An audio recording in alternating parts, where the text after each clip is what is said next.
Welcome to the Happy Humanoids Perspective, where your beliefs are challenged, thoughts provoked, and where you may find your happy place whether you like it or not. And here are your hosts, Edith and Miles. Woohoo! Woohoo! So cool. Welcome everyone to our show. We are at episode number 49 this week, and we're back in Florida after our little tour. Tonight, my name is Miles Keever, and I am an Access Consciousness Certified Facilitator, and I'm joined here by Edith Ball, Access Consciousness Certified Facilitator as well. Hello, everyone, and welcome to our show. Tonight, we're going to talk about no risk, no obligation relationships. That doesn't sound possible. What are you talking about? Got to be some obligation. Yeah, was it this morning? No, not this morning. Yesterday morning, we were in Quebec and we were walking on the street, on the boardwalk, and we was, okay, what could we talk about? And it was, the first thing that came up was relationship. And we came to this idea to no risk, no obligation relationship. Why would your life be if you had no obligation in your relationship? No obligation with yourself, no obligation with anybody else. And if you don't have any obligation, you're in a space of choice. Always being in a space of choice. So we're going to look at this tonight. And we're going to go and ask questions and see if we can create more ease with that possibility to be in a space of choice in a relationship. There's something interesting at the beginning. No risk, no obligation. No risk. Yeah. Can you talk about that a little bit more?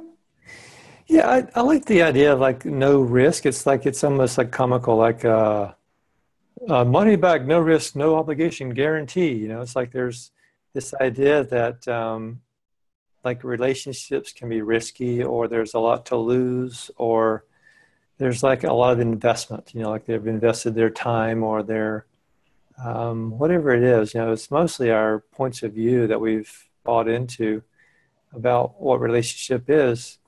And for me, like the no risk is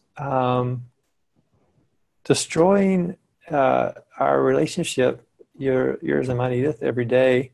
Although we don't do it every day. When I think about it, you know, we do that. But there's, that's like living more in moment by moment in the 10-second increments that Gary talks about. And it creates a space of possibilities and choice. Like if you think about like the contract, no risk, no obligation, money back guarantee kind of thing, there's really, it's an easy invitation. There's not like this doom or gloom. Like if we're married, and if now there's like this obligation of what's required or whatever, or if someone signs a contract for a business opportunity or possibility with a partner, there's like this bound contract or this obligation that these two people have together. Or like if in family, you know, you've got a sister or brother or parents, like there's this sense of obligation because that they're share the same sort of DNA and blood or whatever. Those are all fixed places in which there's really a limited choice, a limited possibility. And yeah, we've looked at our relationship recently more in depth and realizing that we want to create something different, and it's different than when we first began. You know, our relationship started a certain way and it's evolved, and it's different. And that's what the idea is, like the idea of having a no risk, no obligation relationship, if it's with your lover or your parents, hopefully not the same thing. Miles, I went there. I should have gone there. I'm so sorry. or a business partner, you know, like this. So there's like asking questions, always asking questions and seeing what's possible and coming from that space, because there's a whole lot more fun and freedom in that. So everywhere that we are choosing the doom and gloom of contracts, whether verbal, written, or not, will you please destroy and uncreate all those times Godzillion Yes, right and wrong, good and bad, puck and putt, all nine shorts, pros and beyonds. And what I've just used is the clearing statement from Access Consciousness. Yeah. And it is, if you want to find more, it's like a magic one, we could say. It's a few words. If we put together, doesn't make any sense. Doesn't make any sense. But the thing is it is created energetically to bypass the mental and to go and address the energy that is there, the limitations that are there when we say words, when we ask questions, the words get activated. And we can with the when you say get activated, it seems like it's like, for me, it's like there's this energy, like if I have a reaction or something, or I have some emotional, or like I have an opinion or a point of view about something that we talked about, there's an energy that I have held in place that directs my choices based on that. So like if we're talking about relationships, and Edith, if you bring up some topic or you ask a question, there's a certain point of view that I have about that question that it's there. It's like floating here in front of me. And the clearing statement, right and wrong, good and bad, pot and puck, all night shorts, boys and beyonds, just disintegrates that point of view. Now I can choose it again if I want to, but at that point, when we run the clearing statement, then we have another possibility to choose something different. Yeah. So you can find more information if you desire to have more about that on our website or on the website, theclearingstatement.com. Then here explains it very well as well. Yep. So this obligation. What if you are in commitment with someone? What if you are in, you said your word to a person and you really desire to honor that. And you discover that along the way that, it doesn't work for me. That doesn't create more for me. What if it would be about asking a question and go and, there in Access, there's this deal and deliver thing. If you had some kind of deal and deliver with the person, can you go back and ask the person, hey, can it be possible to shift this, to change this? Or even before going to see the person, what if it's about you asking more questions? What would create more here for me and for everyone involved? And so it's not, there are, in this reality, when people are in a commitment, it seems like they don't give themselves the choice to change. They don't give themselves the possibility, another possibility, and they will tolerate something without shifting, without asking questions, until they cannot do it anymore, until they fall, they become sick. What if there's another possibility here? Other than the obligation that is there. So, and sometimes we are in with someone, there's like some kind of this energy that we are so how can I say, connected with someone, like we have an obligation. It's like it's stronger than us. This is what we hear often. It's stronger than us. It's probably, if it's there some kind of agreement with this person, in that could be in the past life or in this lifetime. And a contract. Contract. So all the vows, if you live that with a person. So I invite you to use this. All the vows, oaths, swearing, cumulaties, fealties, commitment, promises, contract, blood oath that you have with this person, that keep you in this obligation mode forever and ever, for the eternity with this person, will you now uncreate and destroy it all times a godzillion. Right and wrong, good and bad, pot and puck, all night shorts, boys and beyonds. Yeah, that's not a no risk, no obligation contract. That's the other kind where it's chains and shackles and lots of obligation. So what you just talked about, Yeah, and by saying that, by running that process, will give probably more freedom, more possibility of another kind of action, of another kind of possibility. Yeah, shifts the energy so there's something else that appears that we can't see, that was there all along. Yeah, there's like this obligation, like we talked about the obligation of about not having another choice or not being stuck in this obligation to fulfill the contract or to fulfill something from a past life or whatever, you know, if you believe that. And I wonder how much of the, now this is kind of sneaky, but how much of this obligation are we using to maintain the relationship? And why would we want to maintain a relationship? You know, it's like there's something about security. There's something about knowing what is. There's something about like the idea of safety. If it doesn't change, it's like, well, it's like I know what to expect. You know, this person is this way to me and whatever. Well, at least I know what to expect. If I were to choose something different, you know, what if I got something worse? Or, you know, whatever those justifications are for not allowing to have another possibility. And yeah, so it's like there seems to be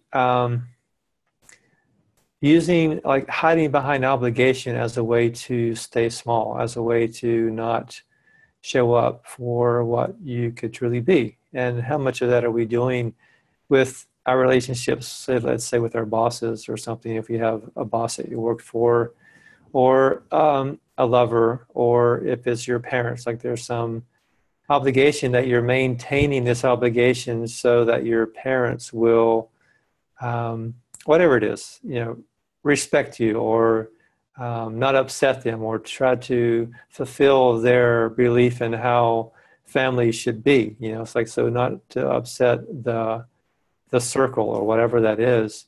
And what would be greater possibility for you and for someone else to step out of that obligation and to choose something for you and for us, choose something for ourselves that will create more possibility and maybe break apart the foundation that's built upon.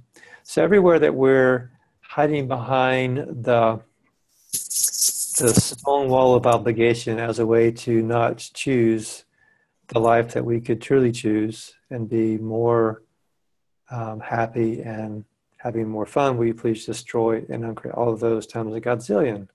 Yes, right and wrong, good and bad, fucking pot, all nine shorts, boys and beyonds. We were listening today. We were participating in a webinar with Zoominar with Blossom from Access, and they were talking about this thing about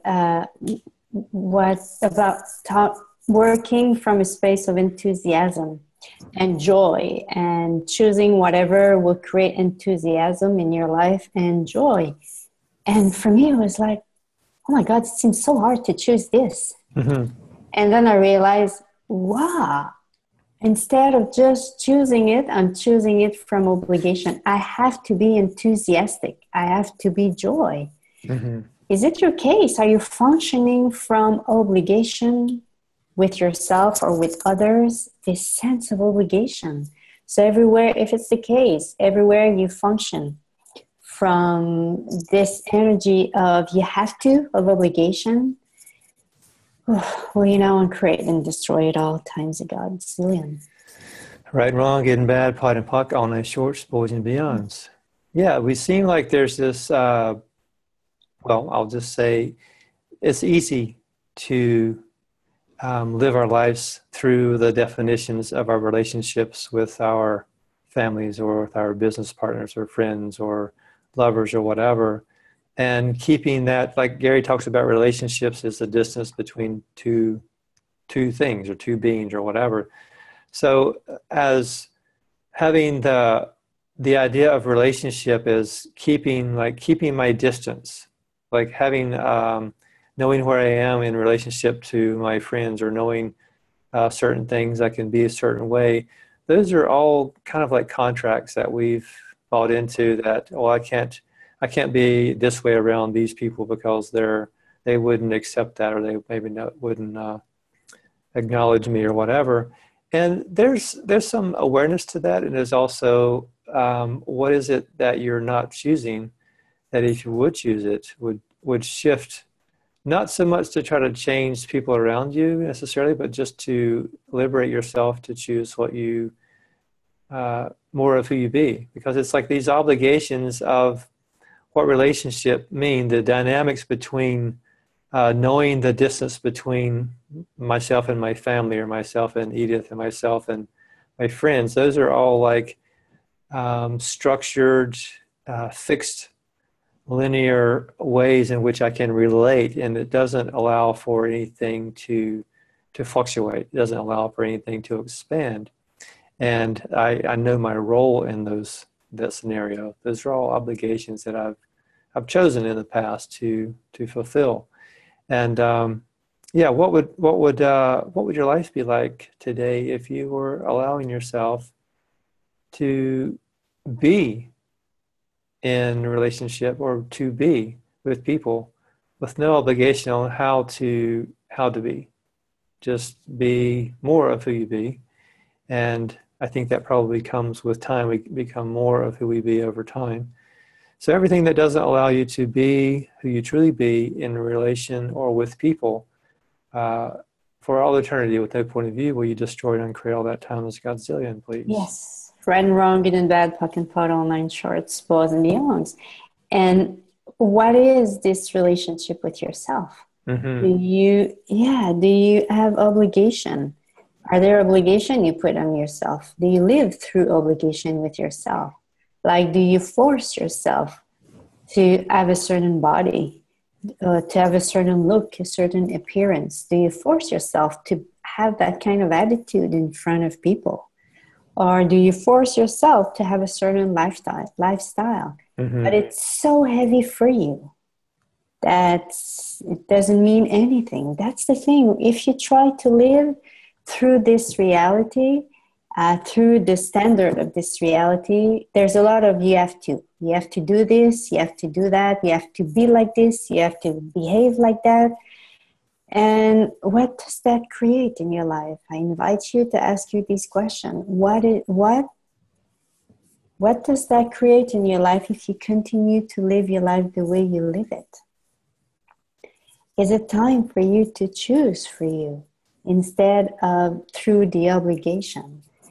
And there's something, as you said before, when you stop living from obligation, it seems like we live through the standard of someone else. Mm. We live through, is it the parents? Is it like the school teacher, the priest, whatever? Or from another past, from a past life? And it requires us, when we choose for ourselves, to choose and take the risk to, mm-hmm. Hey, what if I make a mistake? What if hey, you can choose something else after that if it doesn't work for you. No risk guarantee. Yeah. Yeah, it's all about, you can choose for 10 seconds. You can choose, and then if it doesn't work for you, you can choose something else and come back to whatever you were. What if you realize, yeah, that was an obligation, and at the same time, well, maybe I'm not ready, or whatever. It can be, you mm-hmm. know. It's about allowing you to play with the idea. It's allowing you to try to do something else, to do something different if it mm-hmm. doesn't work for you, and explore and ask questions and follow. Of course, if you do it through consciousness, it's about asking questions. What would create more for me here? What would it take for me to know, be, perceive, and receive? What will... what will create more for me, or what will be light for me? That can be another question, because if you're in a situation where it's heavy and you live your life through this heaviness for all your life, and choosing lightness can be something like, what is this? So yeah, it's about asking questions about that. So everywhere you function from heaviness, and you concluded that that was the way to live your life on earth. Mm-hmm. And that's the way it is, and there's no other way around. Well, you know, and create and destroy it all times a Godzillion. Mm-hmm. Right, wrong, good and bad, pot and pocket on shorts, boys and beyonds. There's so much in just relationship. We could do like a 10-week series just on relationships and the different aspects of relationships. And Gary talks a lot about relationships, you know, and how, like, the sort of the dynamics of them and what we create, and a lot of crap from that. And really, it is just being in a relationship with yourself and how to have that point of view of choosing for you. And no matter what, it's not like being, I guess it's being like stubborn with yourself, like choosing for you, not giving yourself up for anyone or anything else. Don't give yourself up for anyone or anything, and sticking with that. Like if it's like if you desire me to, if I wanted to go do something or do a workshop or whatever, to go and do that. That's something that in a lot of relationships that may not be a possibility or may not be an option on the table. Like there's this idea of relationship being like this intertwined, sort of meshed together, where there's no definition of where one person begins and the other person ends. There's just like this sort of ball of energy. That's like the idea of love and relationship. And what if it's not that? What if it's maybe this evolution of this energy of each person and their contribution to each other? And they don't have to try to fit into the other person's idea of what they want, or either one. I mean, I have my distinctive characteristics that sometimes get on Edith's nerves, and she does too. And we also have. Oh well, I said it just for the show, just to balance it out. In this reality, there's got to be a balance. So I want to stay within this reality. And so there's this great contribution that she has and I have together, and we have our separate lives, and we're not like meshed together and like this whole thing. And by destroying and uncreating our relationship, it gives another possibility. So there's a sense. Well, so everywhere that we've bought into the lie of this reality, that love and relationship go together and they're the same thing. And that means sharing everything and doing everything together. And whatever that is, like that icky, sticky, no separation idea, will you please destroy and uncreate all of that times a godzillion? Yes, right and wrong, even that, talking about all nine shorts, bows, and beyonds. And when Miles mentioned to destroy and uncreate a relationship, it's not about divorce from each other, and it's about the energetic dynamic that is there. We destroy and uncreate whatever is there in order for us to live our relationship at another level. And what if it's about doing this in a relationship that works or in a relationship that doesn't work? Because what if you can receive much more than whatever is there, even if it works? Yeah. So, and I talk about, we talk about the obligation you impose on yourself, but are there obligations that you impose on others because you're in a relationship with them? Right. Like, do they have to think a certain way? I remember Gary saying that friends are people who have the same kind of judgment.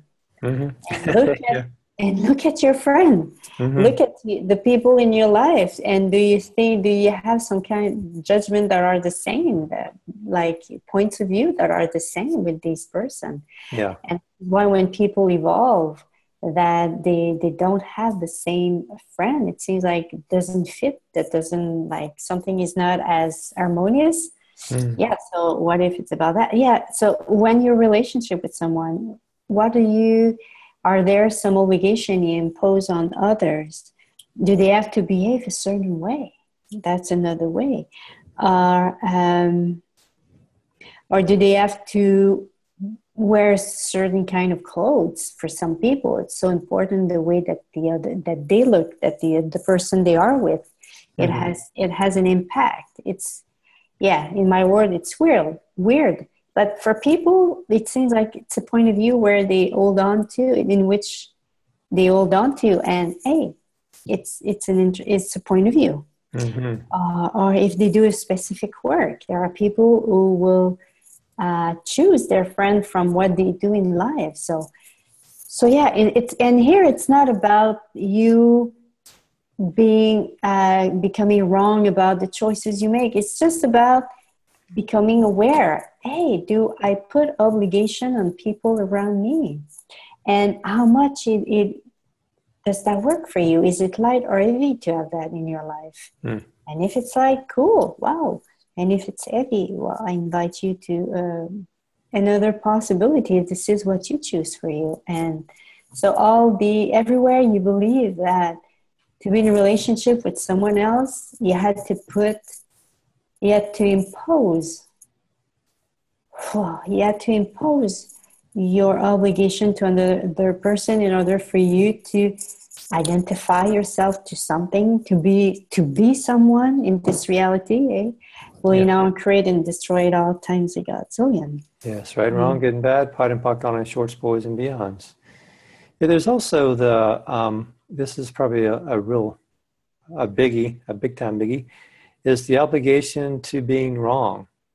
Like this reality is so much fixed on making ourselves wrong or making other people wrong or making situations wrong, and like trying to defend against being wrong or trying to prove that we're right. You know, there's this dynamic of being right or wrong and getting stuck in that this reality.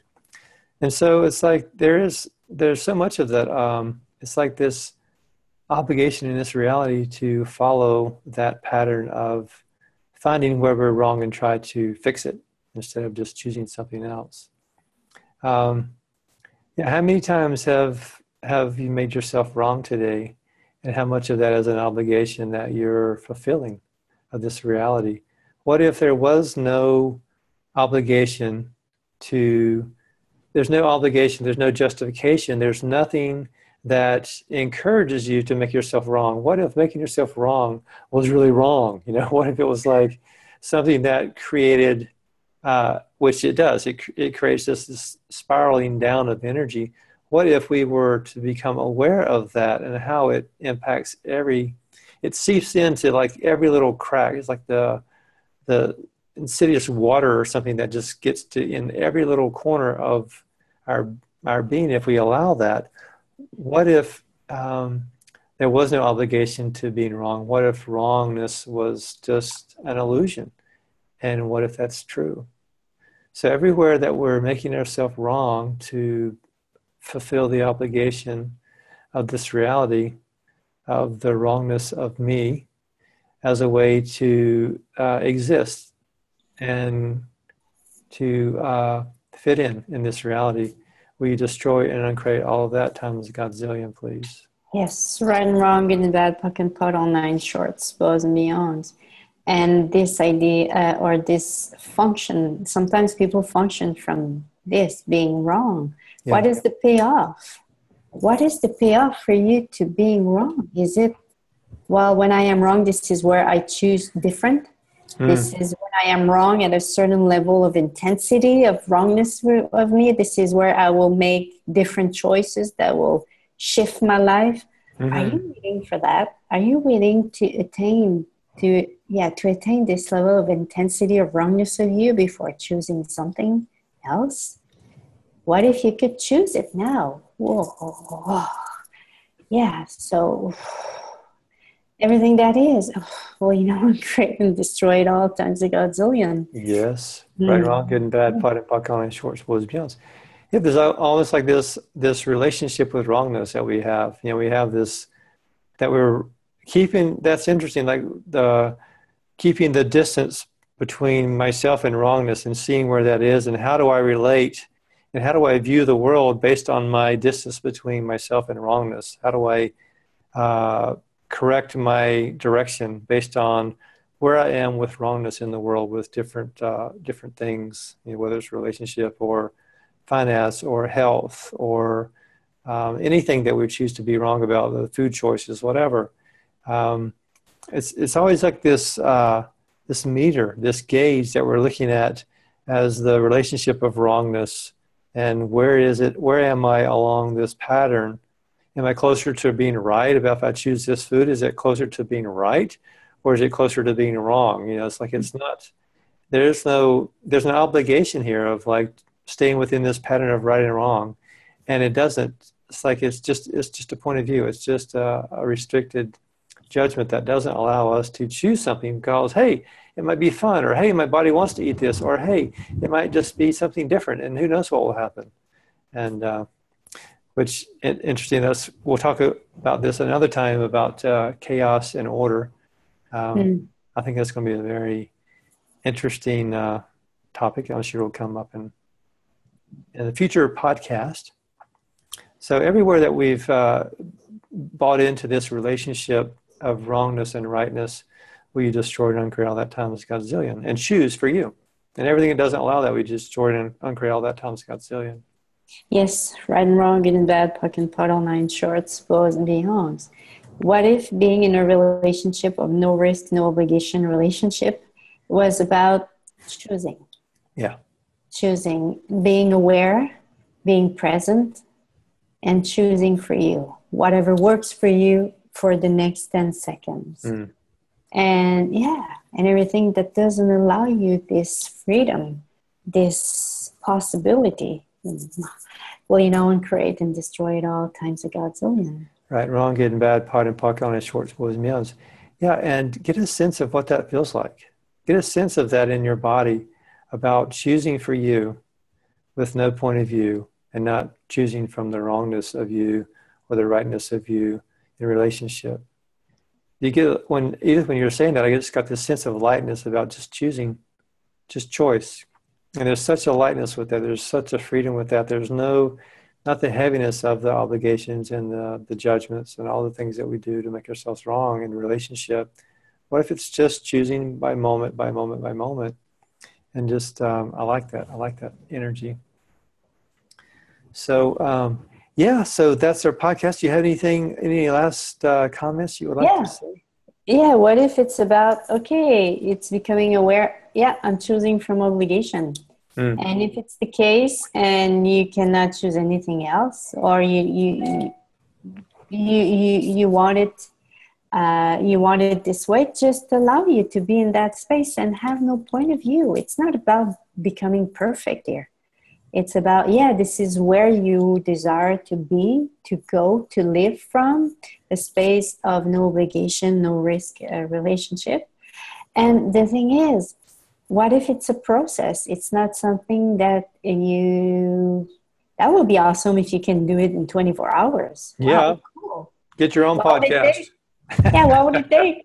What chaos can we instill here to, to live our life from the space of freedom and possibilities for all eternity to every moment of our life. And everything that doesn't allow that will create and destroy it all times a Godzillion. Right, wrong, good and bad, pot and puck on his shorts, boys and beyonds. Yeah. Yep. Hey, thanks for joining us tonight, and we will see you again next week with another topic on access consciousness and the tools and how we use them. Yes. Take care, and we'll see you again next time. Thanks for listening, and please give us a honk of support by subscribing, commenting, and sharing the show with your friends. Or, if you didn't like the show, please share it with your enemies.